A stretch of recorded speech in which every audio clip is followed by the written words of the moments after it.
This is a Fox News alert. I'm Anita Vogel. Vice President Mike Pence is in Germany. Right now, we're waiting to hear him speak before his meetings today. He's traveled there for the Munich Security Conference. Let's listen in to remarks from the Vice President. I bring greetings on behalf of the 45th President of the United States, Donald Trump. In my still new capacity as Vice President, I am honored and humbled to have the privilege to address this important annual forum. I'm also pleased to have with me two members of the President's Cabinet, one of which you've already heard from, our Secretary James Mattis of the Department of Defense and Secretary John Kelly of Homeland Security. We're also joined by a distinguished delegation of United States senators and congressmen, led by Senator John McCain. Please join me in welcoming my fellow Americans here with us today.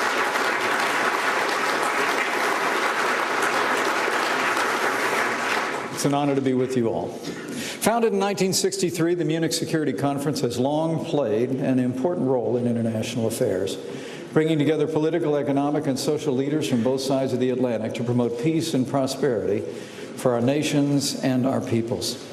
History will attest that when the United States and Europe are peaceful and prosperous, we advance the peace and prosperity of the entire world. Now, the President asked me to be here today to bring his greetings and a message. But today, on behalf of President Trump, I bring you this assurance. The United States of America strongly supports NATO and will be unwavering in our commitment to this transatlantic alliance.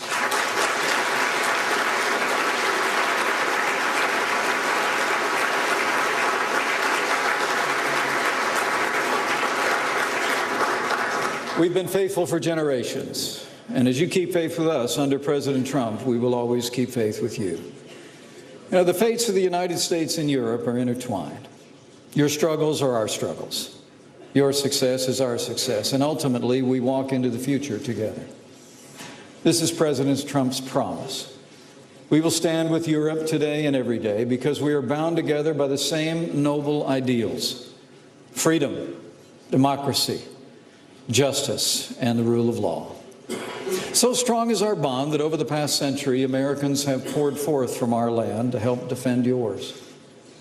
It's remarkable to think that this year marks the 100th anniversary of the United States' entry into World War I. More than 2 decades later, in the fires of World War II, we fought to defeat dictatorship and keep the flame of freedom alive in Europe and across the entire world.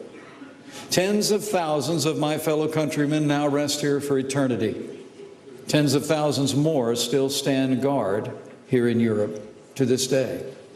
So lest anyone doubt the United States' commitment to Europe and the importance of your defense, they need only look to our nation's investment in your peace and prosperity, in your safety and security, yesterday and today. And it's been an investment of treasure, yes, but so much more than that.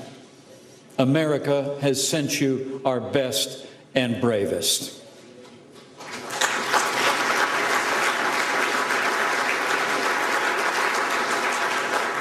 Our shared values and our shared sacrifices are the source of the United States' enduring bond to the nations and peoples of Europe. We honor that history by doing our part, all of us, to ensure that the horrors of war never return to this continent. For generations, we've worked side by side with you to strengthen and defend your democracies. Together, we formed the North Atlantic Treaty Organization in 1949 to defend our shared heritage and shared principles, such as sovereignty, territorial integrity, and self-determination. We confronted the menace of communism, which threatened to overwhelm Europe and the world in its heartless, inhuman embrace. We stood together in 1990 as this very nation reunited, and Eastern Europe chose freedom, free markets, and democracy. You know, I saw that choice firsthand as a young man. In 1977, at the age of 18, I traveled through Europe with my older brother, and we found ourselves in West Berlin. I marveled at the streets, the people, and the bustling commerce of a city renewed just 30 years after the ravages of war. Then we crossed through Checkpoint Charlie. The vibrant color of the free world fell away, replaced by the dour grays of still bombed-out buildings and the shadow of repression hanging over the people. In that moment, I came face to face with the choice facing the Western world, the choice between freedom and tyranny. By the grace of God, through the leadership of Reagan, Thatcher, Kohl, Mitterrand, Havel, Walesa, the wall fell, communism collapsed, and freedom prevailed. The fall of the Soviet Union ushered in an opportunity for unprecedented peace and prosperity on both sides of the Atlantic. But the end of that era only marked the beginning of another. The collapse of communism has been followed by the rise of new adversaries and new threats. Rogue nations developing nuclear weapons now jeopardize the safety of the entire world. Radical Islamic terrorism has fixated on the destruction of Western civilization. In the early days of this new century, that enemy struck ruthlessly at our nation's capital and our greatest city. With the smoke still rising from Ground Zero and the Pentagon, the strength of our alliance shone forth. Just as the United States stood with Europe through the end of the 20th century, Europe stood tall with the United States at the outset of the 21st. And the American people will be forever grateful. Again, I had the privilege to see our bond firsthand. Only 2 weeks after those horrific attacks on 9/11, as a member of Congress, I traveled to Germany to participate in an international conference on terrorism. I'll never forget what I saw as we arrived at the American Embassy in Berlin. A wall of flowers, 10 feet high, surrounded it. Fragrant tokens of condolences, support, and prayers of your people for ours. That image will forever be etched in my heart and mind. But the support of the European community went well beyond acts of kindness. For the first and only time in its history, NATO invoked Article 5 of the North Atlantic Treaty, fulfilling our commitment to confront our common enemies together, and the American people will never forget it. In the global war against radical Islamic terrorists, we've been bound by shared sacrifice. For the past decade and a half, the nations of NATO and many other allies have answered the call to rid the world of this great evil. From Afghanistan to Iraq to many other conflicts across the globe, our sons and daughters have served together, fought together on the field of battle. Thousands of our citizens, coming from every corner of this alliance and beyond, have given their lives in this struggle. Fighting alongside U.S. service members under NATO's mandate, more than 1,100 brave men and women from allied nations have fallen in Afghanistan since 2001. The Afghanis have lost many more in order to free their homeland and keep it free today. No matter which country they hailed from, these heroes gave the last full measure of their devotion in the cause of our peace and our security. And I hope each one of you will assure their families, the families of their fallen, that the American people will never forget their service and sacrifice on our behalf.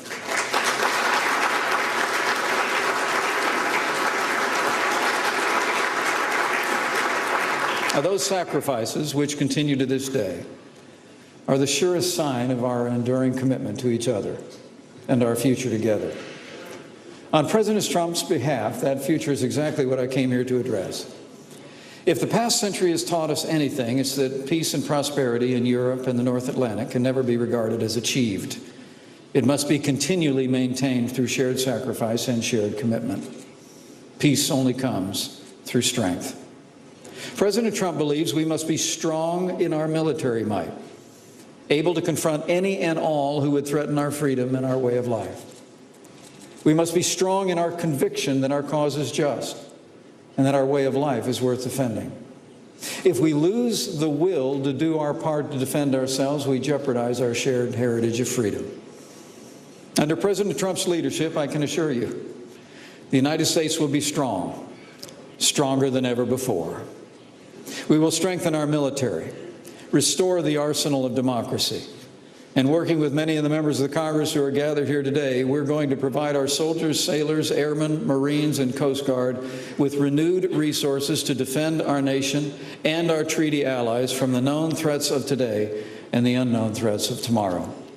As we speak, the United States is developing plans for significant increases in military spending to ensure that the strongest military in the world is stronger still. We will meet our obligations to our people to provide for the common defense, and we'll continue to do our part to support our allies in Europe and in NATO. But Europe's defense requires your commitment as much as ours. Our transatlantic alliance has at its core two principles that are central to its mission. In Article 5, we pledge to come to each other's aid in the event of attack, and be ready if and when that day comes. In Article 3, we vowed in that treaty to contribute our fair share to our common defense. The promise to share the burden of our defense has gone unfulfilled for too many, for too long, and it erodes the very foundation of our alliance. When even one ally fails to do their part, it undermines our ability to come to each other's aid. At that Wales summit in 2014, all 28 members of NATO declared their intention to move towards a minimum security commitment of 2% of their gross domestic product on defense within the decade. In the words of the summit's declaration, such investments were necessary in meeting NATO's capability targets and filling NATO's capability shortfalls. As of this moment, the United States and only 4 other NATO members meet this basic standard. Now, while we commend the few nations that are on track to achieve that goal, the truth is that many others, including some of our largest allies, still lack a clear and credible path to meeting this minimum goal. Let me be clear on this point.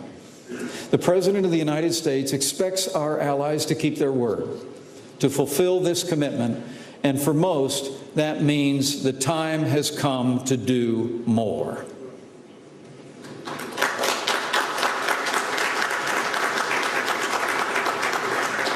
We must shoulder this responsibility together because the dangers we face are growing and changing every day. The world is now a more dangerous place than at any point since the collapse of communism a quarter century ago. The threats to our safety and security span the globe, from the rise of radical Islamic terrorism to the threats posed by Iran and North Korea, and to many others who threaten our security and our way of life. The rise of adversaries new and old demands a strong response from all of us. In the East, NATO has markedly improved its deterrent posture by stationing 4 combat-ready multinational battalions in Poland and the Baltic states. In the wake of Russian efforts to redraw international borders by force, rest assured, the United States, along with the United Kingdom, Canada, and Germany, will continue its leadership role as a framework nation in the Enhanced Forward Presence Initiative, and we will support other joint critical actions to support this alliance. And with regard to Ukraine,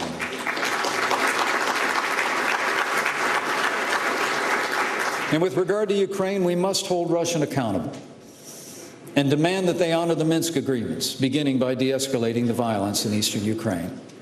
And know this, the United States will continue to hold Russia accountable, even as we search for new common ground, which, as you know, President Trump believes can be found. To the south, upheavals in Africa and the Middle East have sent violence rippling in every direction, reaching not only Europe, but also the United States. Today, the leading state sponsor of terrorism continues to destabilize the Middle East. And thanks to the end of nuclear-related sanctions under the Joint Comprehensive Plan of Action, Iran now has additional resources to devote to these efforts. Let me be clear again. Under President Trump, the United States will remain fully committed to ensuring that Iran never obtains a nuclear weapon capable of threatening our countries, our allies in the region, especially Israel.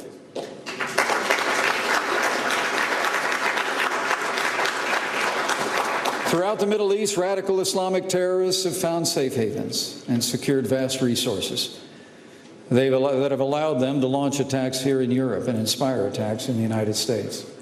Driven by evil, they target their own communities, their fellow Muslims, indiscriminately killing or enslaving those who reject their apocalyptic mania. From Yemen to Libya, Nigeria to Syria, the rise of extremist groups ranging from ISIS and Al-Qaeda to Al-Shabaab and Boko Haram endanger millions, including many faith-based peoples whose roots in their homelands extend into the midst of history.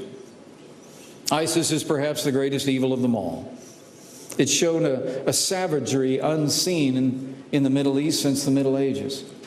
As President Trump has made clear, the United States will fight tirelessly to crush these enemies, especially ISIS and its so-called caliphate, and consign them to the ash heap of history where they belong.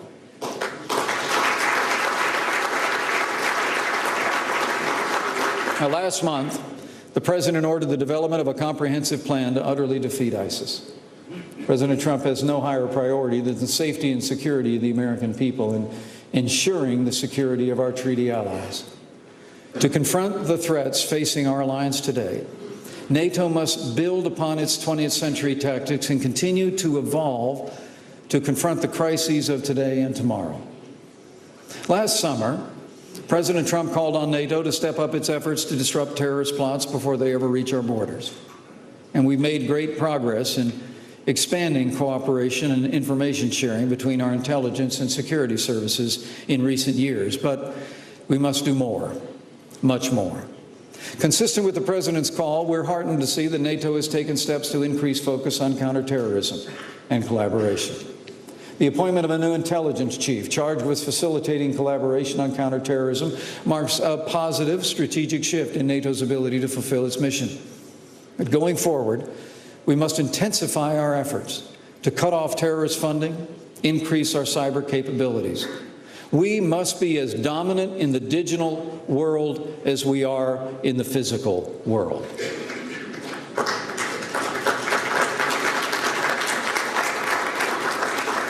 We must always stay at least one step ahead of our adversaries, for our shared goal of peace and prosperity can only be achieved through superiority and strength. For our part, thanks to President Trump, the United States will be stronger than ever before. Our leadership of the free world will not falter, even for a moment. Our strength and that of this alliance is not derived solely from our strength of arms, though. It's born of our shared principles, the principles and ideals that we cherish: freedom, democracy, justice, and the rule of law. These are the wellspring of the United States' strength and of Europe's strength. They spring from that timeless notion that our unalienable rights of life and liberty are not granted to us by sovereigns or governments or kings. They are, as the American founders observed, endowed by our Creator. Marshaling the will to confront the evils of the 21st century will require faith. Faith in these timeless ideals. And as President Trump has said in his inaugural address, it's important to know, and I quote, "We do not seek to impose our way of life on anyone, but rather to let it shine as an example for everyone to follow." This, then, is our cause. This is why NATO exists. It's why, after so many centuries of strife and division, Europe is unified. The United States has been faithful to Europe for generations, and we will keep the faith that drove our forefathers to sacrifice so much in defense of our shared heritage. We share a past, and after all we've been through, we share a future. Today, tomorrow, and every day hence, be confident that the United States is now and will always be your greatest ally.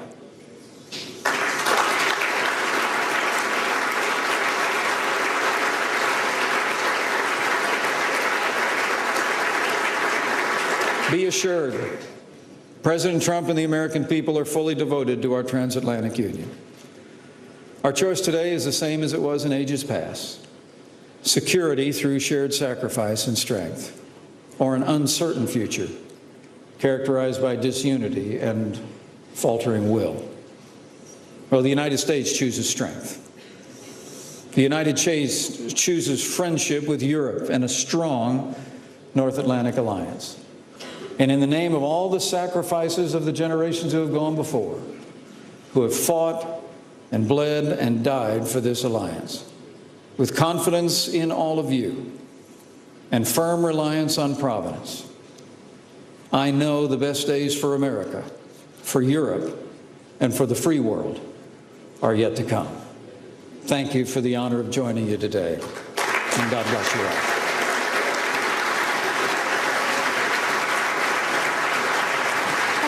Vice President Mike Pence speaking ahead of his meeting with European leaders at the Munich Security Conference. Mr. Pence is overseas on his first foreign trip, meeting with regional leaders about the U.S. commitments to NATO and the European Union. On that, he said the U.S. strongly supports NATO and will be unwavering in its commitment to the alliance. The vice president travels tomorrow to Belgium and returns on Monday. This has been a Fox News Alert. I'm Anita Vogel. For all your latest headlines, stay with the Fox News Channel.